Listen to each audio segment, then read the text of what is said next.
청해진항의 새벽은 유난히 차가웠다. 바다에서 불어오는 짠 바람이 부두의 녹슨 철제 난간을 스치며 낮게 울렸다. 어둠과 새벽빛이 교차하는 그 시간. 하연은 언제나처럼 두 번째 부두 끝에 서 있었다. 손에는 오래된 잠수용 나이프가 들려 있었고 반쯤 마른 그물을 조용히 손질하고 있었다. 오늘도 일찍 나오셨네요. 선장님, 부두 건너편에서 누군가 조심스레 인사를 건넸다. 젊은 어부 수민이었다. 그는 늘 그렇듯 하연을 선장님이라 불렀다.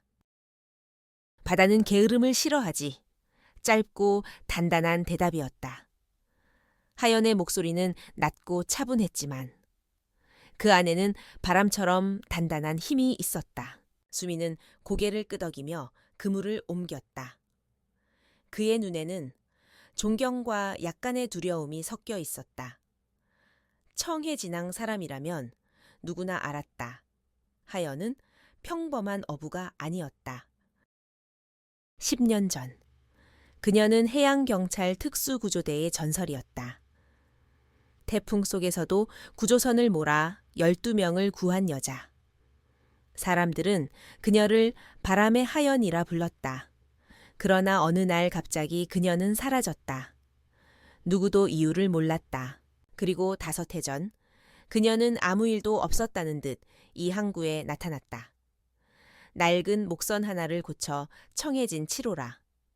이름 붙이고 조용히 고기를 잡기 시작했다. 그때부터 이 부두에는 묘한 규칙이 생겼다. 하연 선장 배에는 손대지 마라. 그녀는 많은 말을 하지 않았다. 대신 손으로, 시선으로 모든 걸 말하는 사람이었다. 그물을 꿰매는 손놀림은 정교했고 바람의 방향을 읽는 감각은 거의 예언에 가까웠다. 하연은 잠시 고개를 들어 수평선을 바라보았다. 아직 해는 뜨지 않았지만 하늘 끝이 희미하게 붉게 물들기 시작했다. 먼 바다 어딘가에서 갈매기 한 무리가 울며 날아올랐다. 오늘은 거칠겠군. 그녀가 낮게 중얼거렸다. 무슨 말씀이세요? 수민이 물었다. 남쪽에서 바람이 돈다. 이런 날엔 어망이 쉽게 찢기지. 그녀의 눈빛은 이미 먼 바다 어딘가를 향해 있었다. 청해진항은 언제나 생명력으로 가득했다. 파도 소리와 함께 어부들의 고함, 흥정하는 상인들의 웃음, 바다 내음이 뒤섞여 있었다. 하지만 그 활기 속에도 묘한 긴장감이 감돌았다. 요즘 들어 대양유통이라는 대형 수산회사가 자주 항구를 드나들고 있었기 때문이다. 옥화가 운영하는 거너물 가게에서 누군가 다급히 외쳤다. 하연 선장님 들으셨어요. 그 대양유통배들이 또 들어온대요. 하연은 손을 멈추지 않은 채 대답했다. 여기까진 안 올 거야. 하지만 지난주에도 남쪽 어장까지 밀고 왔대요. 작은 어선들은 다 피해 다닌다던데. 하연은 그제야 고개를 들었다. 눈빛이 잠시 매서워졌다. 걱정 마. 옥화. 바다는 함부로 소유할 수 있는 게 아니야. 그녀의 말에는 묘한 힘이 있었다. 바람이 잠시 멎은 듯 부두가 고요해졌다. 옥화는 고개를 끄덕였지만 마음은 여전히 불안했다. 이 항구에서 하연의 존재는 일종의 방패 같았다. 그녀가 있는 한 누구도 함부로 굴지 못했다. 하지만 세상은 변하고 있었다. 거대한 자본이 밀려오고 바다는 점점 사람의 손에 잡혀가고 있었다. 선장님, 이거 참돔이에요. 어제 말씀하셨잖아요. 수민이 얼음 상자를 들고 다가왔다. 그 속에는 갓 잡은 참돔이 은빛 비늘을 반짝이고 있었다. 눈이 맑네. 좋은 놈이야. 하연이 고개를 끄덕였다. 그녀의 감별력은 항구에서 가장 정확했다. 특별한 손님이라도 오시나요? 그럴지도 모르지. 짧은 대답 뒤에 그녀는 잠시 미소를 지었다. 그러나 그 미소는 바다 안개처럼 순식간에 사라졌다. 그녀는 상자 속 참돔을 조심스레 꺼내 손질대 위에 올려놓았다. 칼끝이 은빛 비늘 위를 세우치며 부드럽게 움직였다. 그 손놀림은 마치 춤과 같았다. 수미는 숨을 삼켰다. 선장님, 정말 배운 사람 같아요? 저렇게 정교한 칼질은 본 적이 없어요. 배워서 하는 게 아니야. 살아남으려면 자연히 손이 익는 거지. 그녀의 말은 담담했지만 그 안에는 바다에서 버텨온 세월이 새우며 있었다. 부두 끝에서 해가 서서히 떠오르기 시작했다. 금빛이 바다 위에 번지며 어선들의 그림자가 길게 늘어졌다. 그때 부두 쪽에서 낯선 엔진 소리가 들려왔다. 거대한 트롤선 한 척이 천천히 들어오고 있었다. 선체에는 대양유통 제5호라는 글자가 새겨져 있었다. 하연은 그물을 접던 손을 멈추었다. 잠시 바람이 멎었다가 다시 불었다. 그녀의 머리카락이 흔들렸다. 왔군. 그녀의 목소리는 낮았지만 단호했다. 부두의 상인들이 웅성거렸다. 또 왔어. 저놈들. 이번엔 어디까지 들어올 거야 하여는 천천히 자리에서 일어나 잠수용 나이프를 허리에 찼다. 그 나이프는 녹이 슬었지만 손에 쥐면 이상하게도 무게가 딱 맞았다. 그녀가 과거에 사용하던 구조용 장비의 일부였다. 선장님, 그냥 모른 척하죠. 괜히 엮이지 마세요. 옥화가 다가와 간절히 말했다. 하연은 대답하지 않았다. 대신 부두 끝으로 걸음을 옮겼다. 발걸음이 일정한 리듬으로 울렸다. 사람들은 그 뒷모습을 바라보며 말없이 길을 비켜주었다. 바다 냄새가 더 짙어졌다. 먼 바다에서 파도 소리가 커졌다. 하연은 잠시 눈을 감았다. 10년 전 폭풍 속에서 들리던 소리와 닮아 있었다. 그날 그녀는 마지막 구조 임무를 마치고 모든 걸 내려놓았다. 이제는 단지 조용히 살고 싶었다. 하지만 바다는 결코 조용한 곳이 아니었다. 그녀는 다시 눈을 떴다. 오늘은 조금 시끄럽겠네. 바람이 그녀의 뺨을 스치며 지나갔다. 청해진항에 또 다른 하루가 그렇게 시작되고 있었다. 대양유통의 트롤선이 부두 안쪽으로 천천히 미끄러져 들어왔다. 엔진 소리가 낮게 울리고 거대한 선체가 바닷물을 밀어내며 잔잔한 파문을 일으켰다.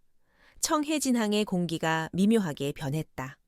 누구도 크게 말하지 않았지만 긴장감은 분명 존재했다. 하연은 그 모습을 가만히 바라보았다. 선체의 색은 지나치게 새 것이었고 갑판 위에는 넓은 어망이 깔려 있었다. 그 어망은 이 항구의 어떤 배보다도 컸다. 저 배, 우리 어장까지 들어온다던데요. 수민이 작게 말했다. 하연은 대답 대신 바람의 방향을 살폈다. 남서쪽. 오늘도 바람은 그녀의 예감대로 불고 있었다. 그녀는 천천히 손에 쥔 잠수용 나이프를 만지작거렸다. 손잡이의 쇠가 차갑게 식어 있었다. 오래전 폭풍 속에서도 늘 그랬다. 그 차가운 감촉이 그녀를 현실로 붙잡아 두었다. 잠시 후 트롤선에서 남자 4댓이 내렸다. 그중 한 명은 깔끔한 정장을 입고 있었다. 저게 누군지 아세요? 대양유통 현장 담당자라네요. 옥화가 속삭였다. 하연은 짧게 대답했다. 그래, 얼굴을 보자.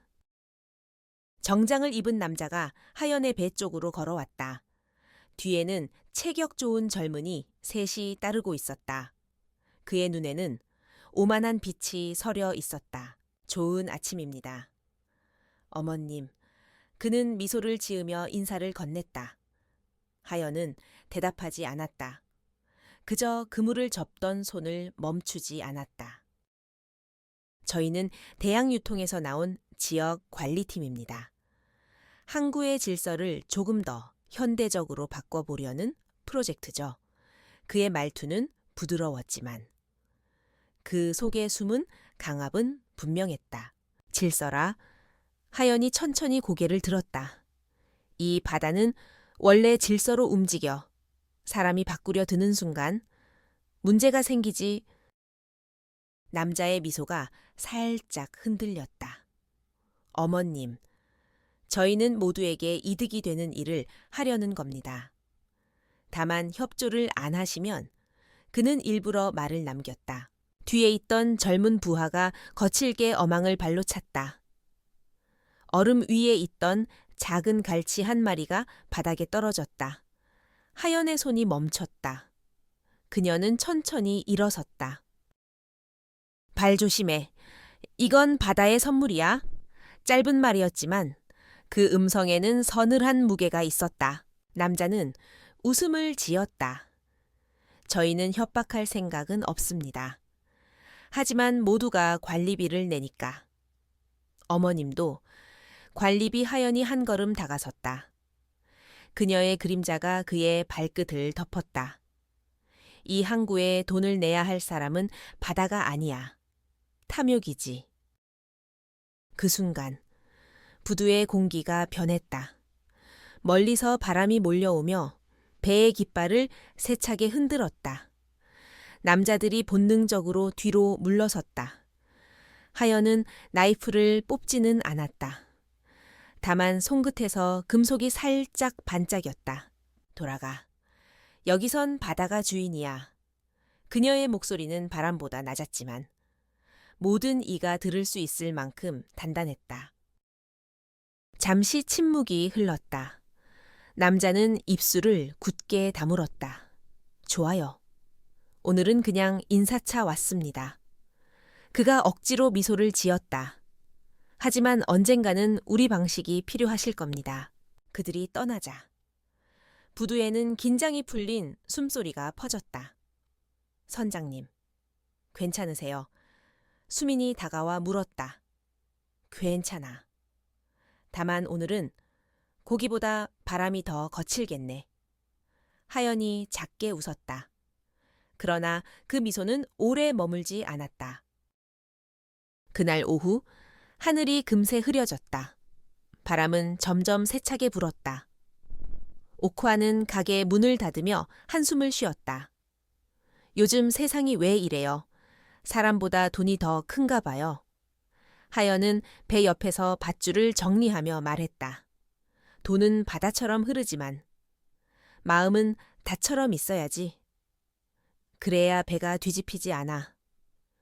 그녀의 말에 옥화는 잠시 멍하니 고개를 끄덕였다. 그때 부두 끝에서 낯익은 목소리가 들려왔다. 하연 선배 낯선 이름. 그러나 익숙한 어조였다. 하연이 고개를 돌렸다. 그곳에는 중년의 남자가 서 있었다. 바람에 젖은 파카를 입고 있었고 한쪽 다리를 살짝 절고 있었다. 정호. 그녀의 입에서 조용히 이름이 흘러나왔다. 오랜만이네요. 선배. 여전히 바다에 계시군요. 그의 얼굴에는 오래된 동료의 미소가 서려 있었다.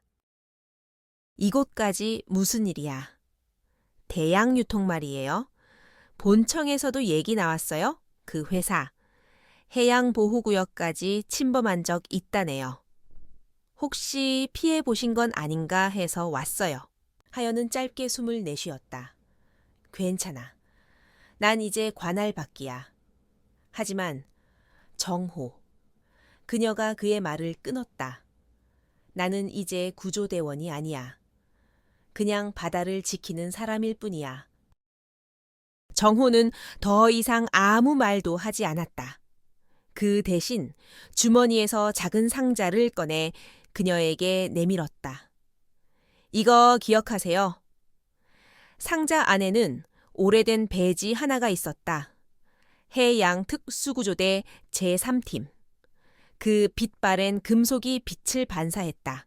하연의 시선이 잠시 그곳에 머물렀다. 그건 네가 가져. 선배가 더 어울리죠. 이젠 아니야. 난 지금 이 항구를 지키는 게 전부야. 정호는 고개를 숙였다.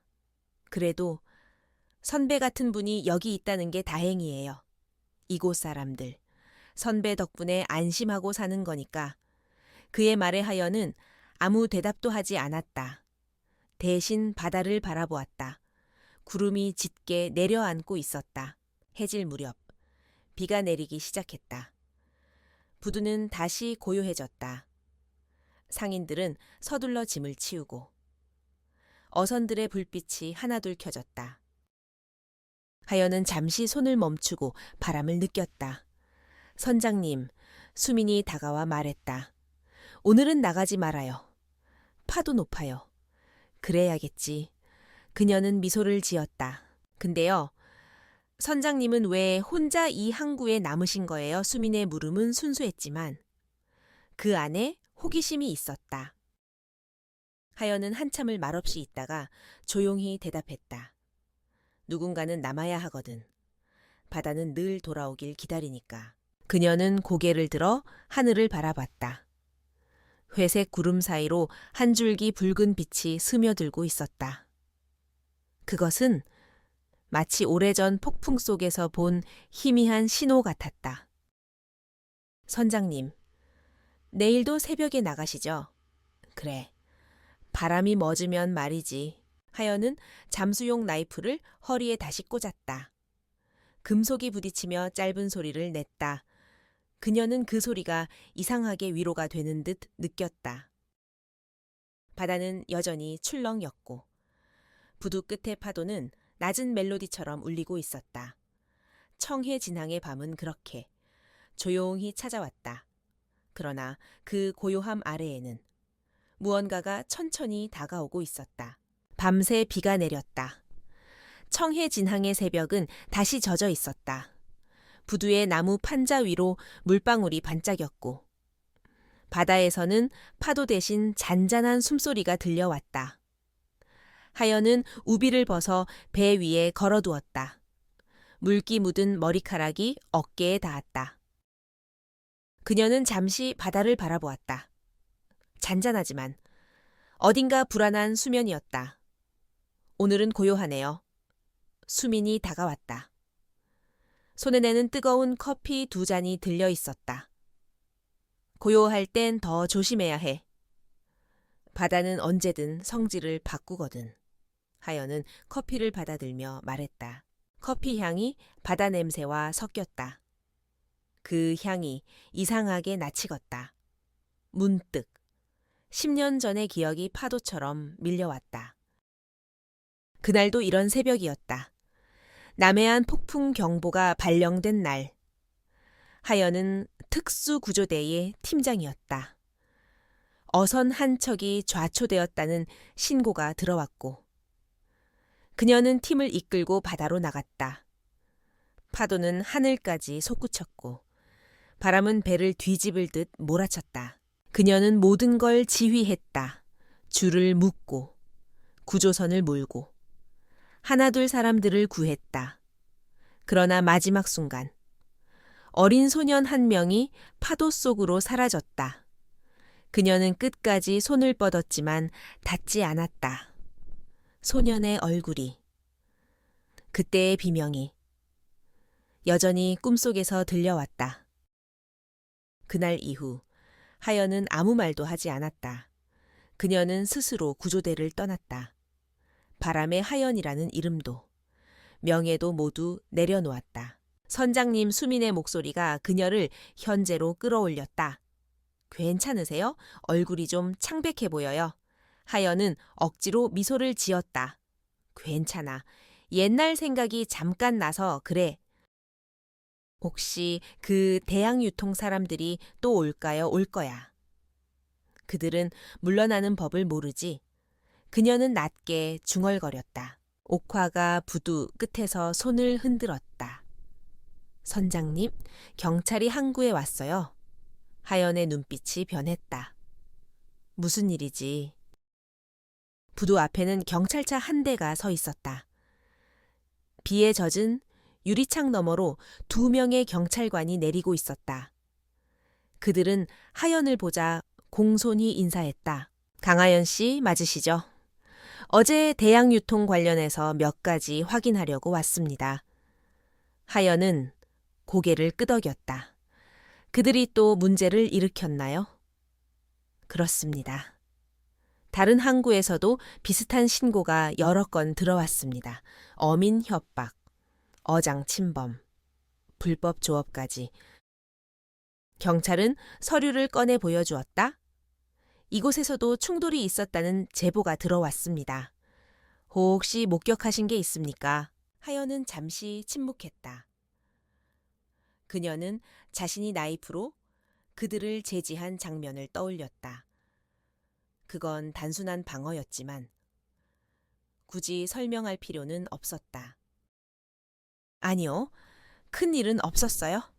그냥 잠깐 말다툼이 있었을 뿐이에요. 그렇습니까? 경찰관은 고개를 끄덕이며 말했다. 그래도 조심하십시오. 그쪽 회사 만만치 않습니다. 하연은 짧게 웃었다. 바다는 더 위험해요. 경찰이 떠난 뒤 옥화가 다가왔다. 선장님, 괜찮으세요? 저 사람들 정말 무서워요. 어제 우리 가게에도 왔어요. 뭐라고 했어 관리비 내라고? 안 내면 가게 문 닫게 만들겠다고요. 옥화의 손이 떨렸다. 하연은 말없이 그녀의 어깨에 손을 얹었다. 겁내지 마. 내가 있잖아. 그녀의 손길은 단단했지만 따뜻했다. 그 순간 부두 끝에서 정호가 걸어왔다. 선배. 그는 헝클어진 머리를 손으로 쓸어 올리며 말했다. 대양유통. 본청에서 조사 들어간답니다. 하지만 오래 걸릴 거예요. 증거가 없대요. 그럼 결국 또 우리가 버텨야겠네. 그래서 왔습니다. 도와드리려고요. 정호. 넌 이제 가족이 있잖아. 이런 일에 얽히지 마. 그래도 예전에 선배한테 배운 게 있잖아요. 파도는 피하는 게 아니라 맞서야 한다고. 하연의 눈가가 살짝 흔들렸다. 그 말 아직도 기억하네. 잊을 수 없죠. 정호가 웃었다. 그녀는 잠시 그를 바라보다가 고개를 끄덕였다. 좋아. 다만 무리하지 마. 그날 밤 바람이 다시 세졌다. 항구의 불빛이 흔들리고 파도는 부두 기둥을 세차게 때렸다. 하연은 혼자 배 위에 앉아 있었다. 손에는 오래된 사진 한 장이 들려 있었다. 폭풍 속에서 찍은 구조대 단체 사진. 그 가운데에는 어린 소년과 함께 웃는 젊은 하연의 모습이 있었다. 그녀는 손가락으로 그 소년의 얼굴을 천천히 어루만졌다. 미안하다. 바람 속으로 작은 목소리가 흩어졌다. 그때 어디선가 발소리가 들려왔다. 선장님. 아직 안 주무셨어요. 수민이었다. 그는 잠도 못 자고 배를 지키고 있었다. 바람이 심해져서요. 혹시 배에 이상 있나 봐요. 하연은 자리에서 일어났다. 밧줄 다시 확인하자. 둘은 함께 갑판을 점검했다. 파도에 젖은 밧줄이 느슨해져 있었다. 하연이 손으로 매듭을 조이고 있을 때 수민이 조용히 물었다. 선장님, 옛날에 구조되셨다면서요? 그녀의 손이 잠시 멈췄다. 누가 그래, 정호 아저씨가요? 어릴 때 뉴스에서 본 적 있다고 하시더라고요. 바람의 하연이라고. 하연은 아무 말도 하지 않았다. 그녀의 손끝이 밧줄 위에서 천천히 움직였다. 그건 옛날 이야기야. 그래도 멋있어요. 그런 사람이 우리 항구에 있다니. 수민의 말에는 순수한 존경이 담겨 있었다. 하연은 고개를 숙였다. 멋있진 않아. 누군가를 구하면 누군가를 놓치게 되는 법이야? 수민은 무슨 뜻인지 이해하지 못했지만 더 묻지 않았다. 그녀의 목소리 속에 담긴 슬픔이 충분히 답이었기 때문이다. 비가 다시 내리기 시작했다. 하연은 하늘을 올려다보았다. 파도 소리가 점점 거세졌다. 멀리 어둠 속에서 거대한 그림자가 스쳤다. 저건 수민이 놀란 목소리로 말했다. 대양 유통 배예요. 또 들어오고 있어요. 하연은 눈을 좁혔다. 거대한 트롤선 한 척이 조용히 청해진항 안쪽으로 들어오고 있었다.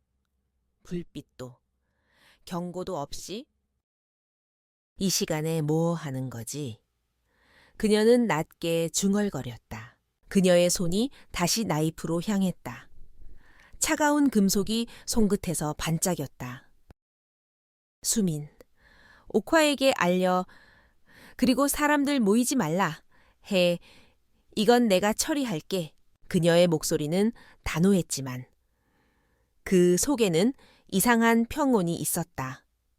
마치 오래전부터 이 순간을 기다려온 사람처럼. 바람이 거세게 불었다. 청해진항의 불빛이 흔들렸다. 하연의 그림자가 부두 위에 길게 늘어졌다. 그녀는 천천히 걸음을 옮겼다. 그 발걸음 하나하나가 바다의 박자와 같았다. 멀리서 천둥이 울렸다. 그날 밤, 청해진항은 다시 폭풍의 중심에 서 있었다.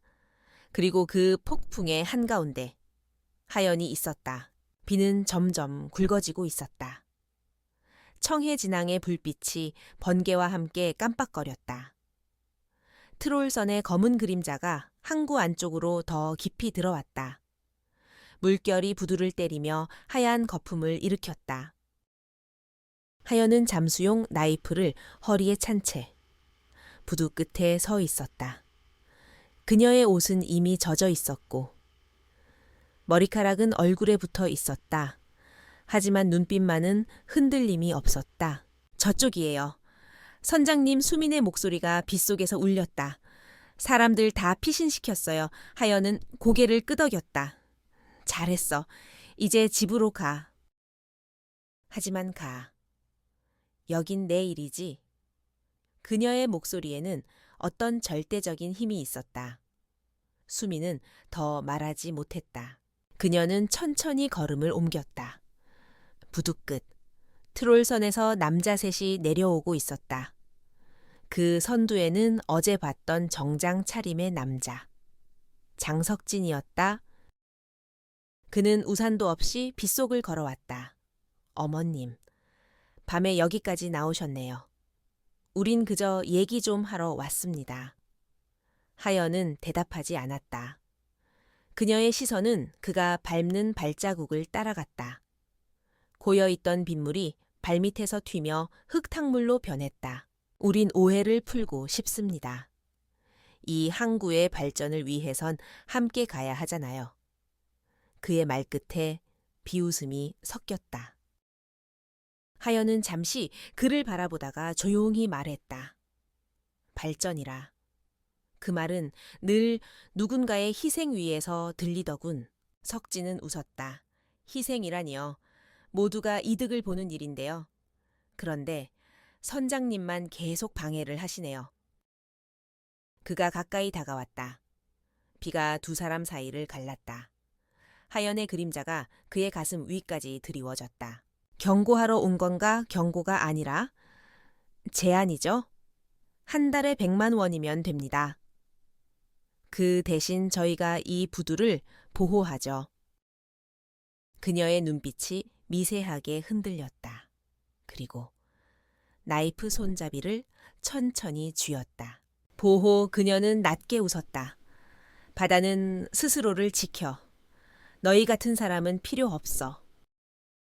석진의 표정이 굳었다. 그의 부하 한 명이 앞으로 나섰다. 이 아줌마. 말이 심하네. 그가 욕을 섞어가며 손을 뻗었다. 순간 금소금이 번쩍였다. 하연의 손이 움직인 것처럼 보이지도 않았다. 그 남자의 손목 위로 빗방울이 떨어졌다. 그리고 그의 손에 들린 플라스틱 막대가 정확히 반으로 잘려 있었다. 뭐야. 남자가 뒷걸음질 쳤다. 나이프는 여전히 하연의 손 안에 있었다. 그녀는 한 발짝도 움직이지 않았다. 내가 마지막으로 말하지? 그녀의 목소리가 빗소리를 뚫고 퍼졌다. 이 항구는 너희가 돈으로 살 수 있는 곳이 아니야.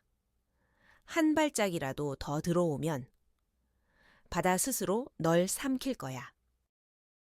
석진은 잠시 말을 잃었다. 그의 눈에 비친 하연은 인간이 아니었다. 폭풍 속에서도 눈을 감지 않는 존재. 그녀의 눈빛은 바다 그 자체였다. 후 그가 억지로 웃음을 지었다. 좋아요. 오늘은 그냥 듣고만 있겠습니다. 그는 돌아서려 했지만 그때 뒤쪽에서 누군가 소리쳤다. 팀장님, 그 여자 위험해요, 팀장. 하연이 중얼거렸다. 그녀의 눈이 미세하게 흔들렸다. 그 단어는 오래전의 자신을 불러냈다. 석진은 당황한 표정을 지었다. 그 별 뜻은 없어요. 옛날 별명이라네요. 별명이라기엔 정확했지. 나측은 목소리가 들렸다. 정호였다. 그는 경찰 비옷을 걸친 채 부두 쪽으로 다가오고 있었다. 선배, 너무 무리하지 마세요. 그의 뒤에는 2명의 남자들이 있었다. 모두 하연의 옛 구조대 동료들이었다. 석진의 얼굴이 하얗게 질렸다. 경찰까지 부르셨군요. 아니, 하연이 말했다. 그들은 경찰이 아니라 바다의 친구들이야. 정호가 한 걸음 앞으로 나섰다. 장석진 씨, 이미 본청에서 당신 회사 조사 중입니다. 오늘 여기서 한 말 다 기록됐어요. 석진의 입술이 떨렸다. 이봐요. 협박입니까? 정호는 피식 웃었다. 협박, 그건 당신 전문 아니었나요? 석진의 부하들이 불안하게 주위를 둘러봤다. 비는 점점 세차게 쏟아졌다. 천둥이 항구를 울렸다. 하연은 그 틈에 조용히 나이프를 집어넣었다. 이제 돌아가. 이건 네가 감당할 수 있는 바다가 아니야. 석진은 잠시 그녀를 노려보다가 결국 몸을 돌렸다. 이 일 후회하게 될 겁니다. 후회는 바다에서 배우지. 하연의 마지막 말은 번개 소리 속에 묻혔다. 그들이 떠난 뒤 부두는 다시 고요해졌다.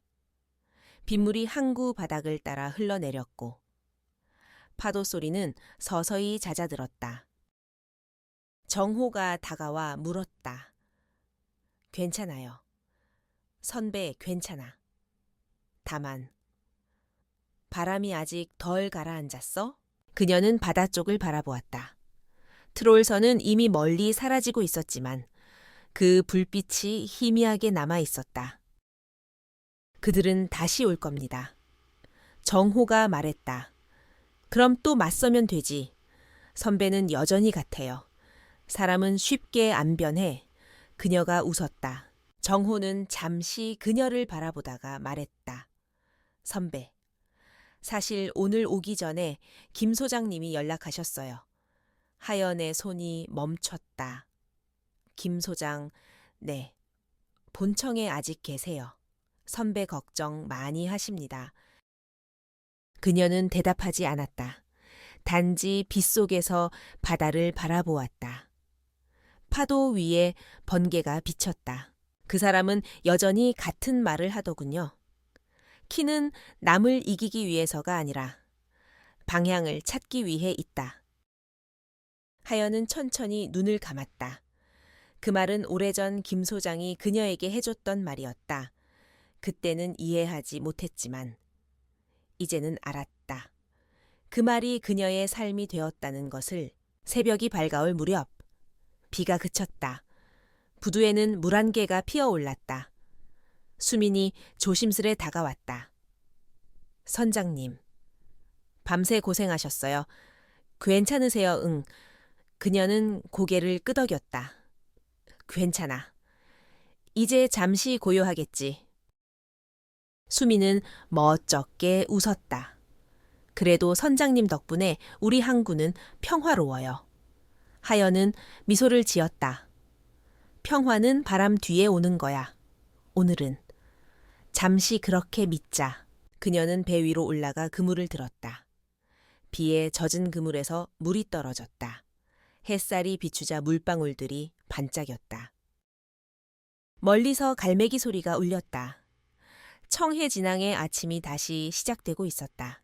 하지만 바람 속에는 여전히 소금기와 함께 묵직한 예감이 흘러다녔다. 폭풍은 지나갔지만 그 끝에서 시작되는 새로운 파도가 이 항구로 다가오고 있었다.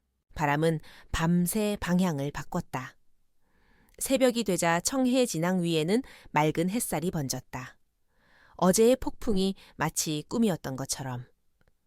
하늘은 새파랗게 열려 있었다.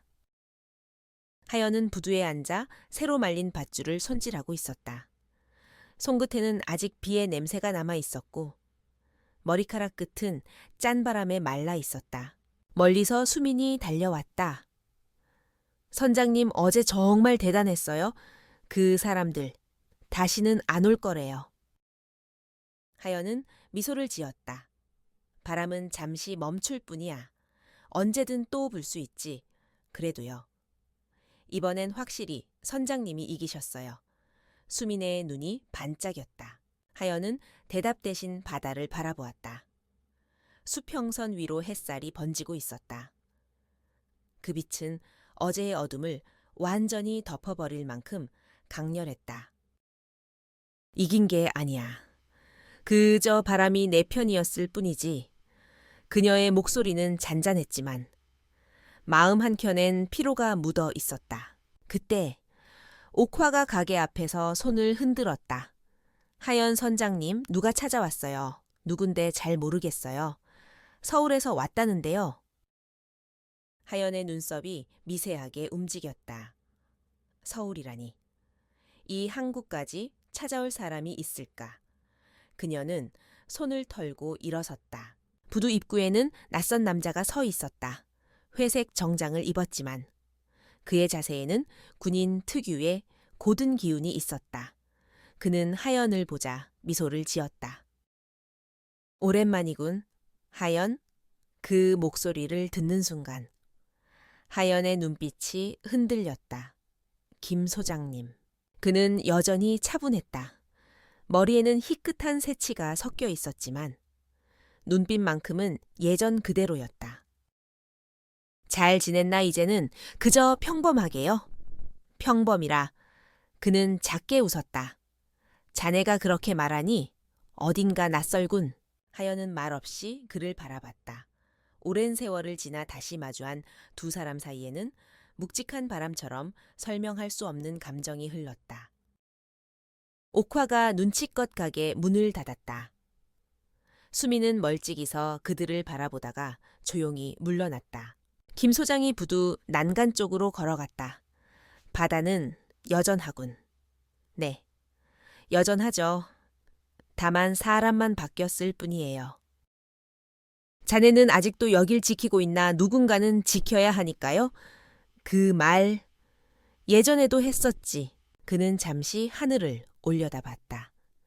그때 자네를 말리지 못한 걸 지금도 후회한다. 그건 제 선택이었어요. 그래도 난 책임이 있었지. 하연은 고개를 저었다. 그날 바다는 너무 거셌어요. 누구도 막을 수 없었죠. 그 아이를 구하려다 그의 목소리가 약간 떨렸다. 그 일 이후 자네가 사라졌을 때 모두가 자책했네. 하연은 잠시 눈을 감았다. 이제 그 이야기는 그만합시다. 바다는 다 잊었는데 사람이 자꾸 기억하네요. 바다는 잊지 않네. 그가 조용히 말했다. 다만 용서할 뿐이지. 잠시 침묵이 흘렀다. 갈매기가 머리 위를 지나며 울었다. 김 소장이 바다를 향해 고개를 들었다. 그나저나 여전히 키를 잡고 있군. 이건 제 손에 맞아요. 누가 뭐라 해도 이 키가 있어야 숨을 쉴 수 있죠. 그는 고개를 끄덕였다. 그래서 내가 자네를 바람의 하연이라 불렀지. 바람처럼 멈추지 않는 사람. 하연은 잠시 웃었다. 이젠 그 이름 버렸어요. 아니, 자네가 버렸다고 해도 바람은 남아있지. 그가 손가락으로 부두를 스쳤다. 그 이름은 바람이 남긴 거야. 자네가 아니라. 그 말에 하연은 아무 대답도 하지 않았다. 대신 고개를 숙여 손에 묻은 소금기를 털어냈다. 김 소장의 말은 단순했지만 그녀의 마음속 어딘가를 건드렸다. 이곳이 평화로워 보이지만 대양 유통 같은 놈들은 다시 온다. 그가 조용히 말했다. 서울에서도 그 얘기가 돌고 있어. 배후에 더 큰 자본이 있더군. 알고 있어요. 하지만 이 항구는 제가 지킬 겁니다. 자네 혼자라도요. 이건 제 바다니까. 김 소장은 한숨을 내쉬었다. 자네는 여전히 똑같군. 세상이 변해도 바람은 같은 방향으로만 부는 사람. 그래서 여기에 있어요. 그럼 난 이제 뭘 해야 하지 쉬세요. 이제는 당신 차례예요. 그는 미소를 지었다. 역시 자네다운 대답이군. 두 사람은 잠시 아무 말도 없이 바다를 바라봤다. 파도는 고요했지만 그 밑에는 여전히 무언가가 흐르고 있었다. 김 소장이 부두를 한 바퀴 돌며 말했다. 사람들이 자네 이야기를 전설처럼 하더군. SNS에서도 청해진의 전설이라고 떠들썩하던데 하연은 작게 한숨을 쉬었다. 그런 건 그만했으면 좋겠어요? 전설이란 건 결국 현실에서 도망친 이름이니까. 도망이라. 자네답지 않은 말이군. 도망친 게 아니라 내려놓은 거예요. 그녀는 잠시 눈을 감았다. 모든 폭풍엔 끝이 있지만 끝을 본 사람은 많지 않아요. 저는 그 끝을 보고 싶었을 뿐이에요. 김 소장은 그 말을 듣고 한참 동안 아무 말도 하지 않았다. 그의 눈빛에는 존경과 아픔이 동시에 스쳐갔다. 그날 오후 항구에는 다시 사람들이 모여들었다. 어제의 폭풍이 거짓말처럼 모두가 평화를 되찾은 듯 웃고 있었다. 옥화는 따뜻한 어묵을 내밀었다. 선장님, 이거 좀 드세요. 오늘은 축제 분위기예요. 하연은 고개를 저었다. 고맙지만 아직 끝난 게 아니에요. 그래도 잠깐은 웃어야죠. 옥화의 미소는 햇살처럼 따뜻했다. 그녀는 어묵을 받아들며 작게 말했다. 그래, 잠깐은. 멀리서 정호가 손을 흔들었다. 선배 김 소장님이 같이 저녁 먹자고 하십니다. 하연은 고개를 돌려 김 소장을 보았다. 그는 부두 끝에서 손을 들어 보였다. 그 모습이 이상하게 평화로워 보였다. 저녁 무렵 해가 바다 위로 내려앉았다. 붉은 빛이 파도 위에서 반짝였고 하연은 오래된 배의 키를 천천히 닫고 있었다. 키는 남을 이기기 위해 있는 게 아니라 길을 잃지 않기 위해 있는 거야. 그녀는 그 말을 조용히 되뇌었다. 그리고 나직이 웃었다. 그 웃음은 지난 세월의 무게를 이겨낸 사람만이 지을 수 있는 아주 작은 평화의 표정이었다. 바람이 불었다. 그 바람 속에 누군가의 이름이 흩어졌다. 하연 바람이 남기고 간 이름이었다. 며칠이 흘렀다. 청해진항은 다시 평화로웠다. 대양 유통의 배들은 더 이상 모습을 보이지 않았고 항구 사람들은 마침내 안도의 숨을 내쉴 수 있었다. 바다는 여전히 잔잔했다. 하지만 하연의 마음속에는 새로운 파도가 일렁이고 있었다. 그녀는 이 평화를 오래 지키고 싶었다. 누군가의 도움 없이 스스로의 힘으로. 그러나 언젠가 자신이 떠나야 할 날이 올 것도 알고 있었다. 그날 새벽 하연은 평소보다 일찍 부두에 나왔다. 하늘엔 별이 희미하게 남아 있었고 바다 위엔 은빛 안개가 깔려 있었다. 수민이 이미 배 옆에서 그물을 정리하고 있었다. 오늘은 일찍이네요. 선장님. 새벽 바람이 좋잖아. 이런 날은 고기들이 깊이 숨지 않아. 하연이 웃으며 말했다. 그녀의 손에는 작은 나무 상자가 들려 있었다. 수미는 호기심 어린 눈으로 물었다. 그게 뭐예요? 잠시 후에 알려줄게. 하연은 그물을 배에 싣고 천천히 닻을 올렸다. 배가 물살을 가르며 바다로 나아갔다. 멀리서 첫 햇살이 바다 위를 비추었다. 바다 한가운데에 도착했을 때 하연은 엔진을 끄고 말했다. 수민, 오늘은 고기 잡지 말자. 예, 그럼 뭐 하러 나온 거예요? 배우러 나왔잖아. 바다를. 수민은 어리둥절한 얼굴로 그녀를 바라보았다. 선장님은 항상 이상한 수업을 해요. 이상할수록 오래 남는 법이지. 하연은 나무 상자를 열었다. 그 안에는 낡은 나침반과 작은 등불이 들어 있었다. 이건 구조대 시절에 쓰던 등불이야. 태풍 속에서도 꺼지지 않았지. 진짜요, 불이 아직 켜져요. 한번 볼래. 그녀가 등불의 심지를 살짝 손질하고 불을 붙였다. 작은 불꽃이 흔들리며 살아났다. 바람이 불어왔지만 불은 꺼지지 않았다. 바다에서 가장 중요한 건 힘이 아니야. 방향을 잃지 않는 마음이지. 하연은 등불을 수민에게 건넸다. 이 불이 꺼지지 않는 한 너도 길을 잃지 않을 거야. 수민의 눈이 커졌다. 이걸 저한테 주시는 거예요, 응. 언젠가 나보다 네가 이 항구를 더 잘 지킬 테니까. 수민은 말을 잇지 못했다. 바람이 불고 파도가 잔잔히 흔들렸다. 작은 등불의 불꽃이 그 속에서도 고요히 빛났다. 그날 오후 항구 사람들은 모처럼 마음 편히 웃었다. 옥화는 가게 앞에서 어묵을 끓이며 말했다. 이제야 진짜 봄 같네. 정호가 고개를 끄덕였다. 폭풍이 지나가야 봄이 오는 법이죠. 김 소장도 항구에 남아 있었다. 퇴직 후 첫 여행이라고 했다. 그는 부두를 천천히 걸으며 하연의 배를 바라보았다. 여전히 바다 위에 있군. 하연이 웃으며 말했다. 저한테 육지는 아직 어색해요. 그럴 줄 알았지. 바다는 자네의 고향이니까. 그들은 함께 부두 끝에 섰다.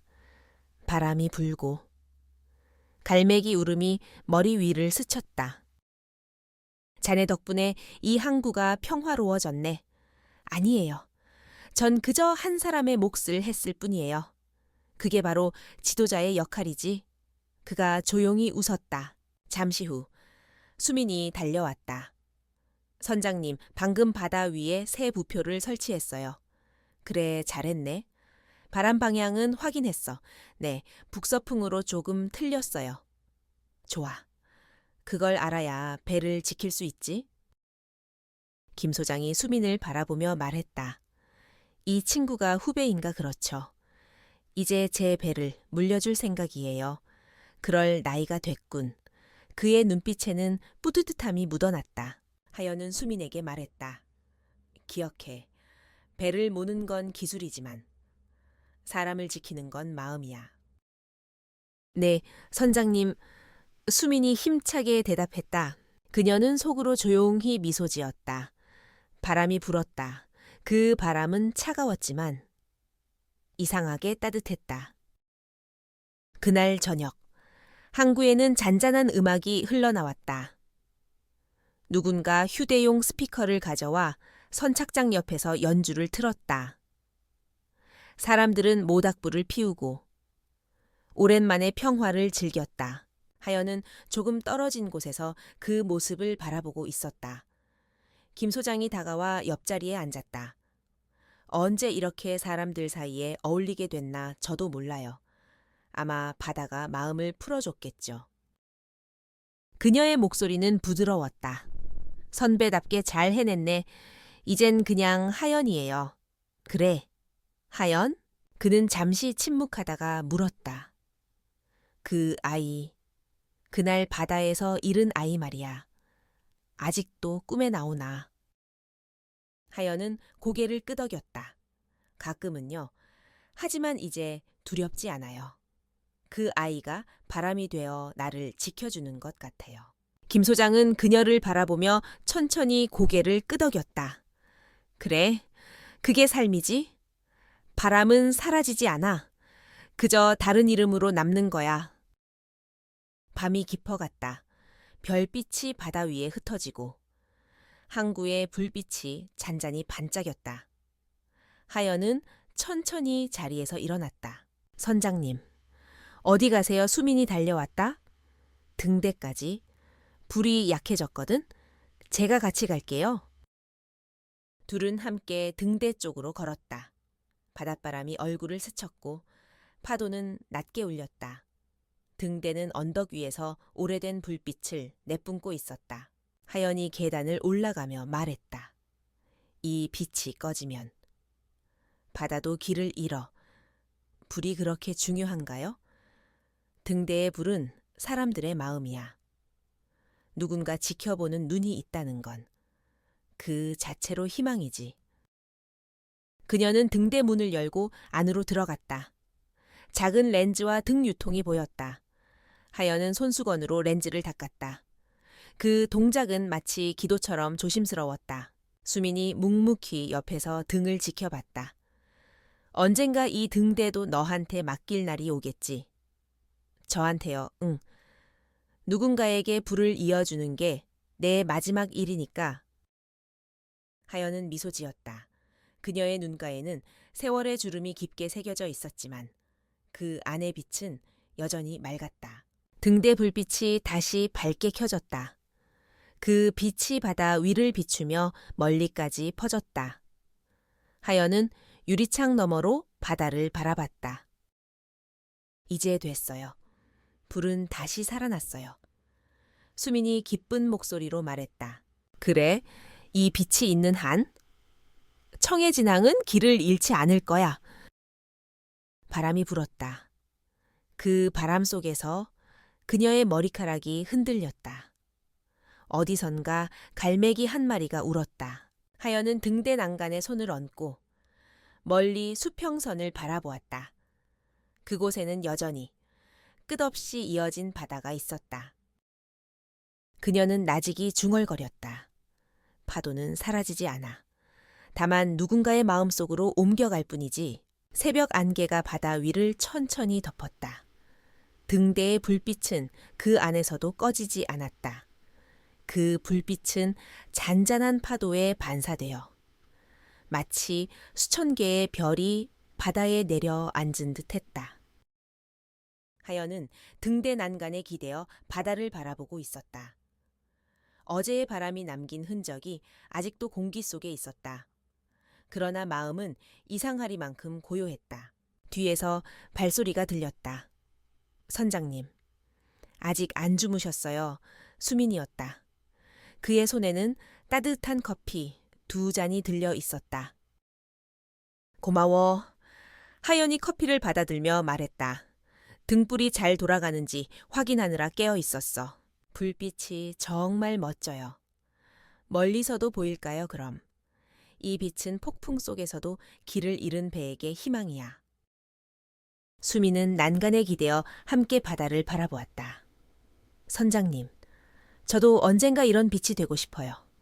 하연이 고개를 돌려 그를 바라보았다. 빛이 되겠다는 건 스스로를 태우겠다는 뜻이야. 알아요. 그래도 그렇게 살고 싶어요. 그녀는 조용히 미소 지었다. 좋다. 그 마음을 잊지 마. 그날 오후 청해 진앙계는 낯선 소식이 들려왔다. 시청에서 나온 관리들이 항구를 돌아보고 있었다. 새로운 해안 재개발 프로젝트라는 이름 아래 이 항구를 현대식 관광지로 바꾸려 한다는 계획이었다. 상인들은 술렁였다. 이곳이 개발되면 우린 다 쫓겨나는 거 아냐 아니? 좋을 수도 있지. 손님이 더 오면 장사도 잘 될 테니까. 사람들 사이에서 의견이 엇갈렸다. 하연은 묵묵히 그들의 말을 들었다. 그녀는 이미 알고 있었다. 발전이라는 이름의 물결은 늘 누군가를 삼키곤 한다는 것을. 그날 밤 항구 사람들은 모였다. 정호가 회의 자리에서 말했다. 시청 사람들 말로는 이번 공사가 정부 지원이라네요. 하지만 바다 밑에 있는 산호지대가 위험해질 수도 있습니다. 옥화가 손을 들었다. 그럼 어떻게 해야 하죠? 반대라도 해야 하나요? 정호가 하연을 바라봤다. 선장님 의견이 중요합니다. 하연은 잠시 생각하다가 조용히 입을 열었다. 바다는 돈으로 채워질 곳이 아니야. 이곳은 우리 삶의 터전이지. 상품이 아니야. 모두가 고개를 끄덕였다. 그녀의 말에는 늘 바다의 무게가 실려 있었다. 회의가 끝난 뒤 수민이 남았다. 선장님, 우리가 뭘 할 수 있을까요? 할 수 있는 일부터 하면 되지. 예를 들면요, 바다를 지키는 건 싸우는 게 아니라 기록하는 거야. 기록이요, 그래. 바다의 모습을 남겨야 해. 그래야 사람들이 잊지 않아. 그녀는 오래된 수첩을 꺼내 그에게 건넸다. 이건 내가 구조대에 있을 때 썼던 항해 일지야. 이제 너한테 맡긴다. 수미는 조심스럽게 그 수첩을 받았다. 그 안에는 수많은 파도와 바람의 기록이 담겨 있었다. 그녀가 걸어온 시간, 그리고 잃어버린 기억들까지. 이건 단순한 기록이 아니야. 이 항구의 숨결이지. 수미는 그 수첩을 가슴에 안았다. 저 꼭 지킬게요. 다음 날 아침, 김 소장은 서울로 돌아갈 준비를 하고 있었다. 하연은 부두 끝에서 그를 배웅했다. 다시 돌아오시죠. 글쎄, 나도 바다를 떠난 지 너무 오래라서 이젠 그냥 손님으로 오셔도 돼요. 그럼 그렇게 할까?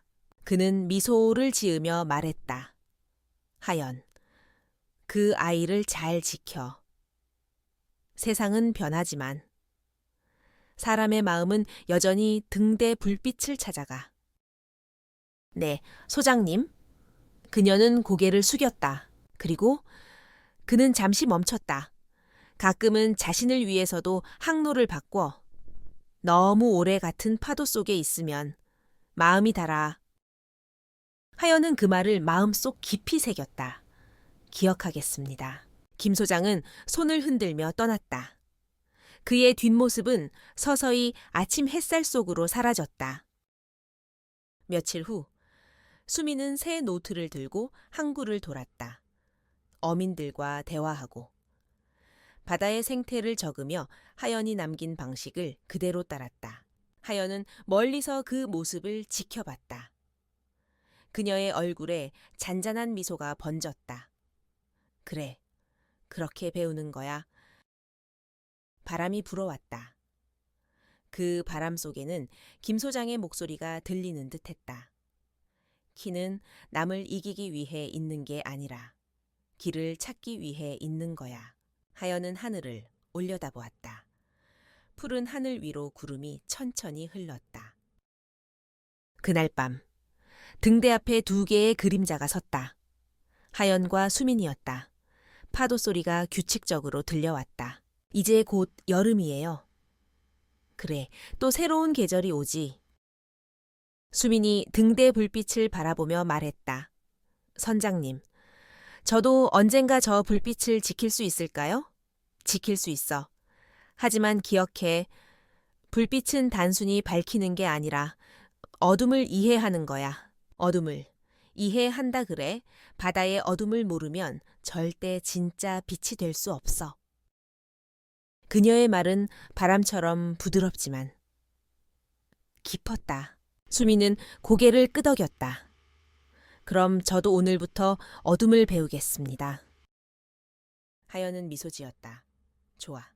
그게 내 첫 항해야. 그 순간 등대 불빛이 파도 위를 스쳤다. 멀리 떠 있는 작은 어선 하나가 그 빛을 따라 항로를 바꾸었다. 하연은 그 모습을 보고 조용히 중얼거렸다. 빛은 결국 누군가의 길을 바꾸게 되어 있지? 수민이 그녀를 바라봤다. 그럼 저희도 언젠가 누군가의 등대가 되겠네요. 그래? 바로 그거야. 바람이 불었다. 하연의 머리카락이 흩날리고 파도 위에 반사된 등대의 빛이 두 사람의 얼굴을 물들였다. 약속해요. 선장님, 무슨 약속? 이 빛을 끄지 않겠다고요. 좋아. 그 약속. 바다도 들었을 거야. 그녀는 파도 소리에 맞춰 고개를 끄덕였다. 새벽이 밝았다. 등대의 불빛이 천천히 희미해졌다. 하지만 그 빛의 잔상은 여전히 파도 위에 남아 있었다. 하연은 마지막으로 불빛을 바라보며 말했다. 이젠 됐어. 이 빛은 더 이상 내 것이 아니야. 그녀의 눈빛에는 슬픔보다 평화가 깃들어 있었다. 새로운 세대가. 새로운 바람이 이 항구의 등대를 이어가고 있었다. 바람이 불었다. 그리고 그 바람 속에서 누군가의 이름이 부드럽게 흩어졌다. 하연, 그 이름은 이제 전설이 아니라 등대 아래에서 이어지는 하나의 약속이었다. 여름이 지나가고 바람의 방향이 달라졌다. 청해 진앙의 하늘은 높고 투명했다. 바다는 여전히 잔잔했지만 그 속에는 새로운 계절의 기척이 있었다. 이제 하연의 모습은 항구에서 자주 보이지 않았다. 사람들은 그녀가 잠시 쉬고 있다고 생각했다. 하지만 수미는 알고 있었다. 그녀가 조용히 떠날 준비를 하고 있다는 걸. 그날 아침, 수미는 등대로 향했다. 새벽 안개가 짙게 깔려 있었고 갈매기들이 낮게 날며 바다 위를 스쳤다. 등대문 앞에는 하연의 낡은 코트가 닛리 걸려 있었다. 그 아래엔 작은 상자 하나가 놓여 있었다. 수미는 조심스럽게 상자를 열었다. 그 안에는 오래된 나침반, 희미하게 받아 냄새가 밴 손수건, 그리고 한 장의 편지가 들어 있었다. 편지는 바다색 잉크로 정갈이 써 내려가 있었다. 수민에게 네가 이 편지를 읽고 있다면 나는 이미 바다로 나갔겠지. 걱정하지 마. 떠남이 곧 끝은 아니야. 바다는 언젠가 우리 모두를 품지. 나는 그저 조금 먼저 그 품으로 돌아가는 것뿐이야. 이 나침반은 오래전 나를 지켜준 친구야. 이제 그 역할을 네가 이어가야 한다. 방향을 잃을 때마다 기억해라. 키는 남을 이기기 위해 있는 게 아니라 올바른 길을 찾기 위해 있는 것이라는 말을. 그리고 등대를 잊지 마. 불빛이 꺼지면 마음도 길을 잃는다. 언젠가 너도 알게 될 거야. 바다는 늘 같은 자리에 있지만 그 안의 파도는 매일 다르다는 걸. 사람의 마음도 그렇단다. 나하연은 이제 파도가 되어 청의 진앙을 지켜보겠다. 바람의 하연이 수민의 눈앞이 흐려졌다. 편지를 쥔 손이 떨렸다. 그는 하늘을 올려다보았다. 하늘은 맑았지만 가슴 속은 파도처럼 요동쳤다. 선장님, 그는 나직이 중얼거렸다. 왜 말도 없이 가셨어요? 바람이 불었다. 그 바람은 따뜻해냈다. 마치 누군가가 그의 어깨를 살며시 감싸는 듯했다. 수미는 코트를 조심히 접어 가슴에 안았다. 그 안에는 바다의 냄새, 그리고 하연의 흔적이 남아 있었다. 며칠 후, 항구 사람들은 이상한 소식을 들었다. 새벽녘 멀리 남쪽 바다에서 낡은 작은 배 하나가 떠 있는 것이 발견되었다고 했다. 배 안에는 아무도 없었고 그 위에는 희미하게 새겨진 글자 하나가 있었다. 하연. 사람들은 침묵했다. 누구도 울지 않았다. 그녀가 바다와 하나가 되었다는 걸 모두가 알고 있었기 때문이다. 시간이 흘렀다. 가을이 되고 바람은 차가워졌다. 수미는 여전히 항구를 지켰다. 그는 하연의 배, 파도에 등불을 손수 정비했다.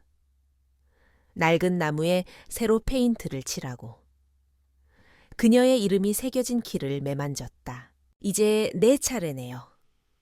선장님, 그는 조용히 중얼거렸다. 그리고 나침반을 꺼내 손에 쥐었다. 바늘은 여전히 흔들리지 않았다. 그 중심은 언제나 북쪽, 아니, 하연이 가리키던 방향을 향해 있었다. 그날 밤, 그는 등대에 불을 켰다. 바람이 거세게 불었지만 불빛은 꺼지지 않았다. 등대 아래, 작은 파도가 부서졌다. 그 소리가 마치 누군가의 웃음처럼 들렸다. 수미는 편지를 꺼내 다시 읽었다. 그리고 마지막 문장을 손끝으로 따라가며 속삭였다. 나하연은 이제 파도가 되어 청해진항을 지켜보겠다. 그는 고개를 들어 바다를 바라보았다. 정말로 어딘가에서 그녀의 목소리가 들리는 듯했다. 괜찮아, 수민아.